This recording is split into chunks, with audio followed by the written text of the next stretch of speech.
Good morning friends, this is Abhishek before you.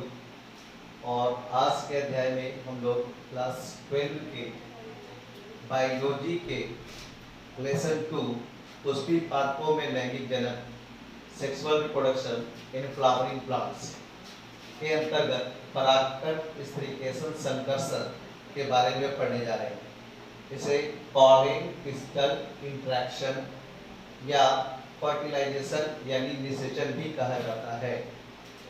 तो सबसे पहले हम लोग जानते हैं कि निषेचन क्या होती है। What is this fertilization? ये फर्टिलाइजेशन क्या होती है? तो शॉर्ट में हम लोग ये भी बोल सकते हैं कि नर जनन कोशिका का मादा जनन कोशिका के साथ फ्यूजन, ये कहलाता है निषेचन। मतलब नर जनन कोशिका जब मादा जनन कोशिका के साथ फ्यूज करता है तो निषेचन कहलाता है। लेकिन जितना आसान ये अभी सुनने में लग रहा है वो इतना आसान है नहीं। इसको जानने के लिए हमें थोड़ा डिटेल में जाना पड़ेगा कि पादपों में निषेचन किस प्रकार से होता है। How is fertilization held in flowering plants? Okay, तो इसको जानने के लिए हम लोग सबसे पहले एक पुष्प की संरचना के बारे में जानते हैं, जिसका अध्ययन हम लोगों ने पहले भी किया है।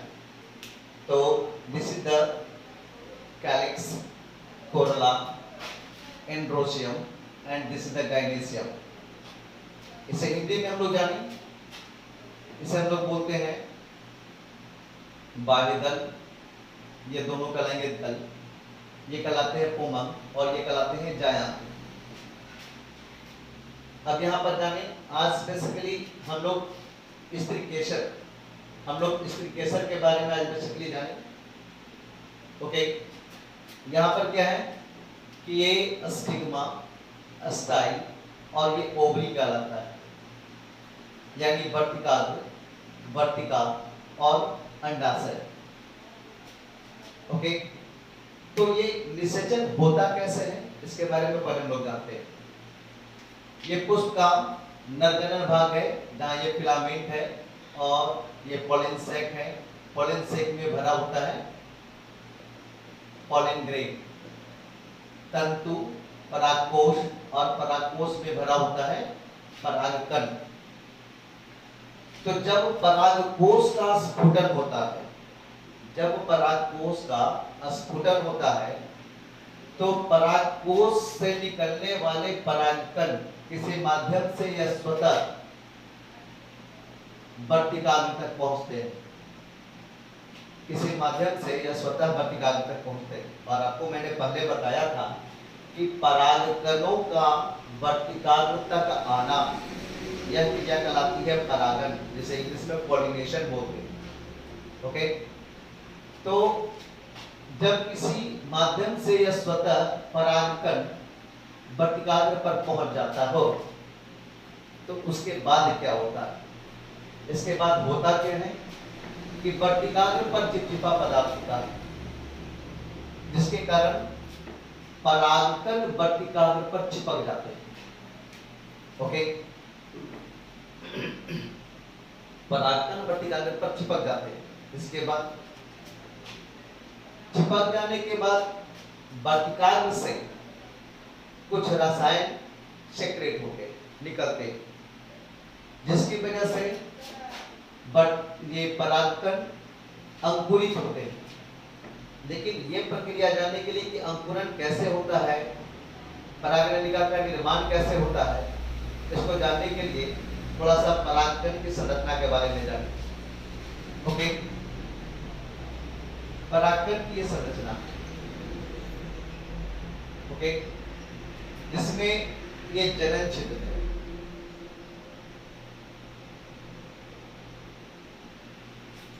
तो जब परागकण वर्तिकाग्र पर आता है, वर्तिकाग्र से रसायनों का स्राव होता है, सेक्रेशन होता है, जिससे क्या होता है कि जनन छिद्र पराग नलिका का निर्माण करती है। उस पराग नलिका को इंग्लिश में कहा जाता है पॉलन ट्यूब। क्या बोलते हैं लोग? Pollen tube. तो पराग नलिका का निर्माण होता है। अब ये पराग नलिका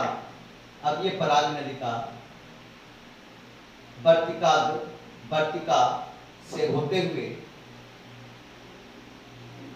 भ्रूणकोश में आता है। ओके, ये पराग नलिका वर्तिका से होते हुए भ्रूणकोश में आता है। ओके, यहाँ पर एक बात और भी जानने वाली है कि जनन, ये परागकोश में जनन छिद्र के अलावे 2 केंद्रक भी पाए जाते हैं। एक होता है वर्धी केंद्रक और एक होता है जनन केंद्रक। ओके, एक होता है वर्धी केंद्रक।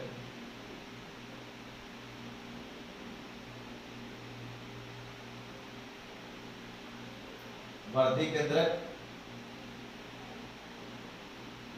और जनन केंद्रक। वर्धी केंद्रक को हम लोग बोलते हैं वेजिटेटिव न्यूक्लियस और जनन केंद्रक को बोलते हैं जनरेटिव न्यूक्लियस। ओके, तो यहाँ क्या होता है कि जनन केंद्रक आगे जाकर विभाजित होता है और 2 नर जनन कोशिका का निर्माण करता है। क्या करता है? ये 2 नर जनन कोशिका का निर्माण करता है। कितने? 2।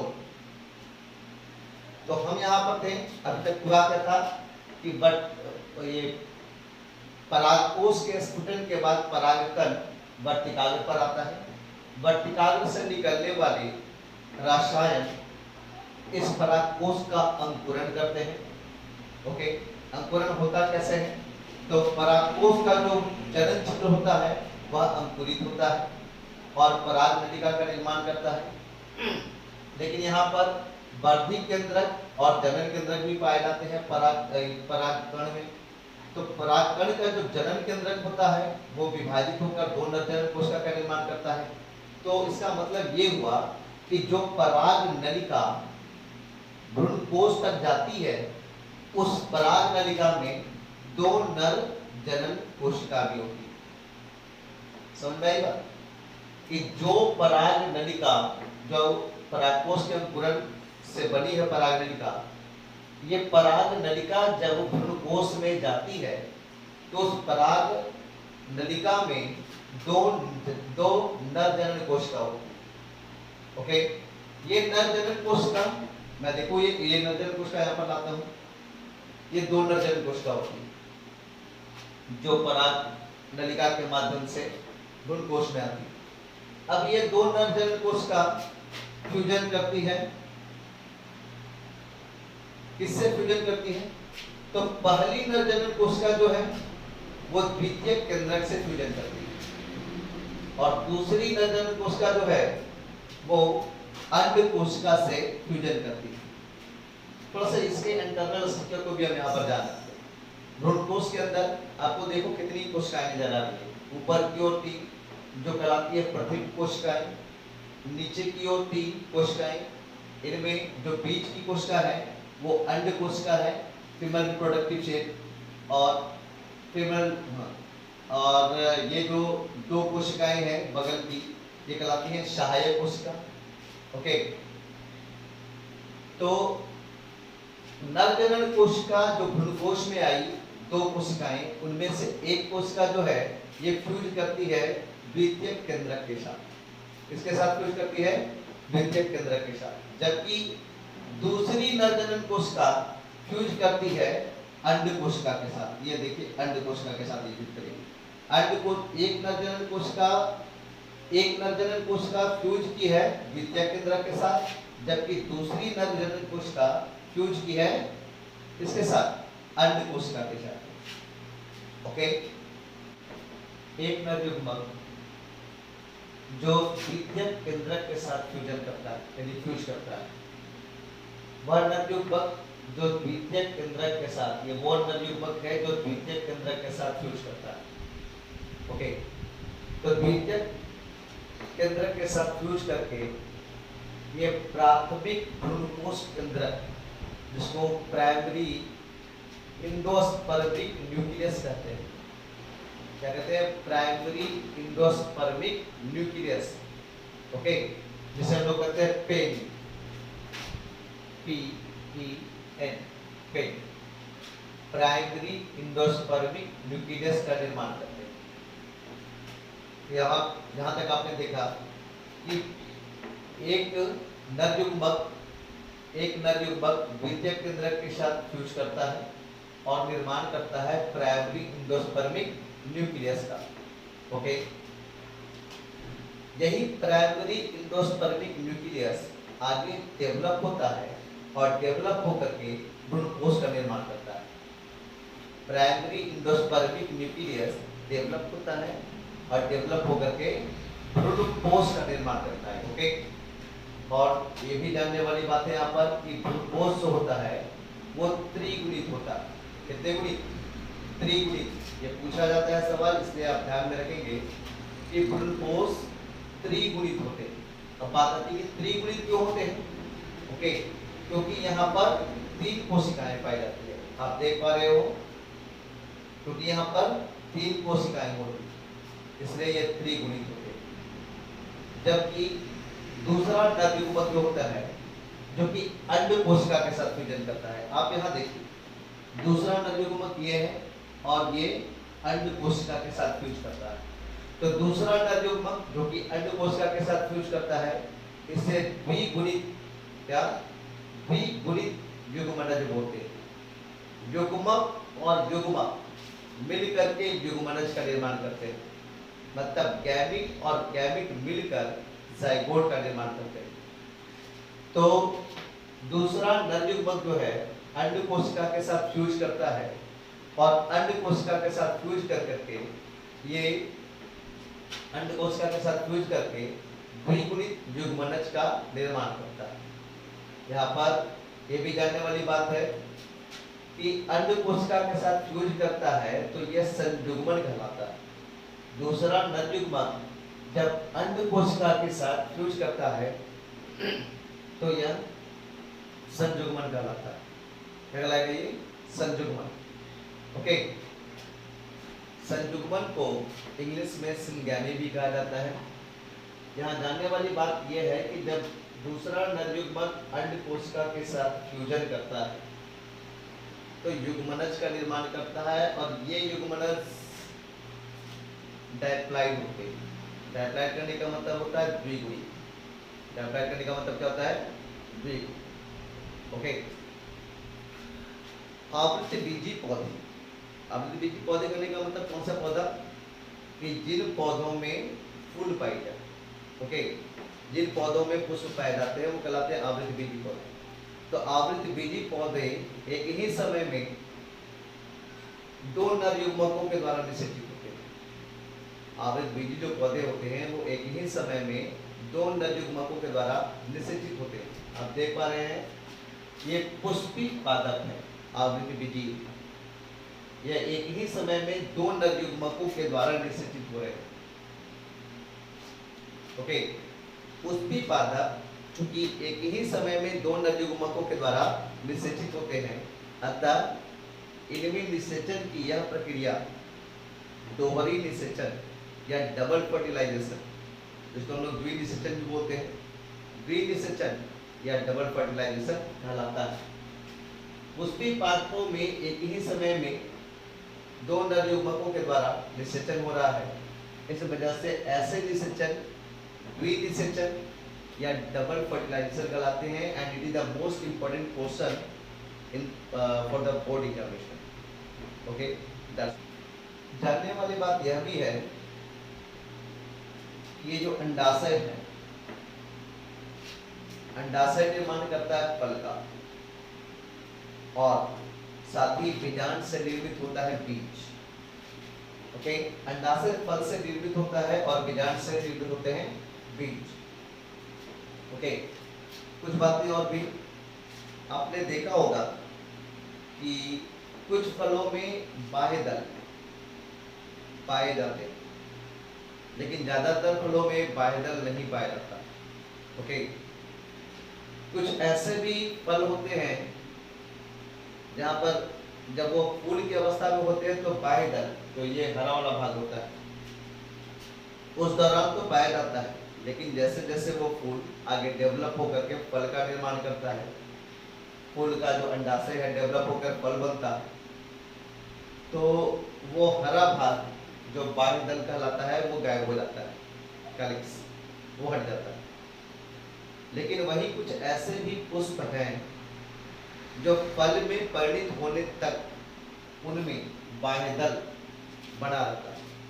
ओके, आपने देखा होगा बैंगन, ब्रिंजल,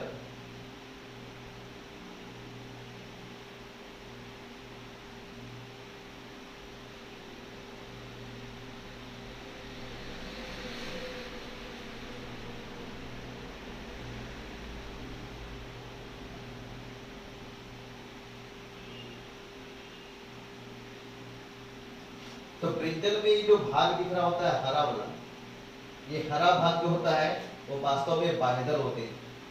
ओके, तो इनमें आपको देखने को मिलते हैं, लेकिन ज्यादातर पौधों में ये, ज्यादातर फलों में ये नहीं मिलता है। ओके, अब हम लोग दो चीज और के बारे में जानेंगे, दो और चीजों के बारे में जानेंगे। एक है अनिषेक फलन और दूसरा है अनिषेक चना। ओके, इसके बाद ये चैप्टर जो है वो फिनिश होने वाला है।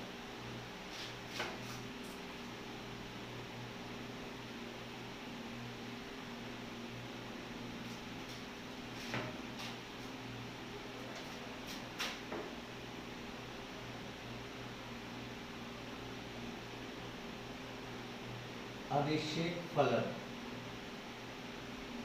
अनिषेक फलन पार्थिनो कार्पी, और दूसरा है अनिषेक जनक।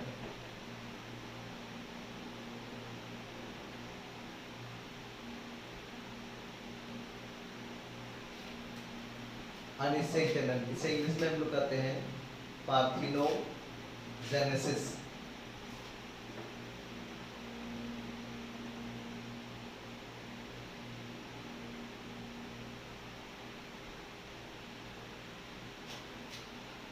तो ये अनिषेक फलन यानी पार्थिनोकार्पी और अनिषेक जनन यानी कि पार्थिनोजेनेसिस, ये दोनों के बीच में अंतर क्या है, ये दोनों है क्या वास्तव में, उसको हम लोग जानते। ओके, तो अनिषेक फलन एक ऐसी प्रक्रिया है या एक ऐसी प्रक्रिया है जिसमें पुष्प बिना निषेचन के ही फल का निर्माण कर देता है।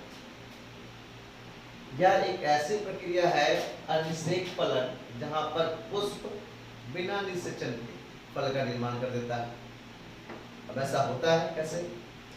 मतलब यहाँ पर नर जनन कोशिका के द्वारा मादा जनन कोशिका का फ्यूजन नहीं किया जाता, निषेचन होता ही नहीं, निषेचन नहीं होता, बिना निषेचन के ही बस जो अंडाशय है वो फल का निर्माण कर देता है। ऐसा किसमें होता है? आपने देखा होगा केला, अनानास, है ना, अंगूर। तो यहाँ पर केला और अनानास में आपने बीज नहीं देखा होगा, उसमें बीज नहीं पाया जाता, सीड नहीं पाया जाता। तो कारण यही है, कारण है कि उनमें बिना निषेचन के फल का निर्माण हो जाता है। ओके, तो ऐसी प्रक्रिया जिसमें पुष्प बिना निषेचन के ही फल का निर्माण कर दे वह प्रक्रिया कहलाती है अनिषेक फलन। जबकि अनिषेक जनन क्या होता है? तो अनिषेक जनन एक ऐसी प्रक्रिया है जिसमें बिना निषेचन के ही भ्रूण बनता है। अब आपको भ्रूण बनने के लिए क्या होना चाहिए? मेल गैमेट फीमेल गैमेट के साथ फ्यूजन करता है, तब जाकर के जाइगोट का निर्माण होता है। जाइगोट आगे डेवलप होकर के एम्ब्रायो यानी कि भ्रूण का निर्माण करता है। तो जब बिना निषेचन के ही भ्रूण का निर्माण हो जाए तो ऐसी प्रक्रिया कहलाती है अनिषेक जनन। ओके, तो ये दो टॉपिक को हम लोग जान गए। अब इसके बाद हम लोग नेक्स्ट चैप्टर को शुरू करेंगे। ओके,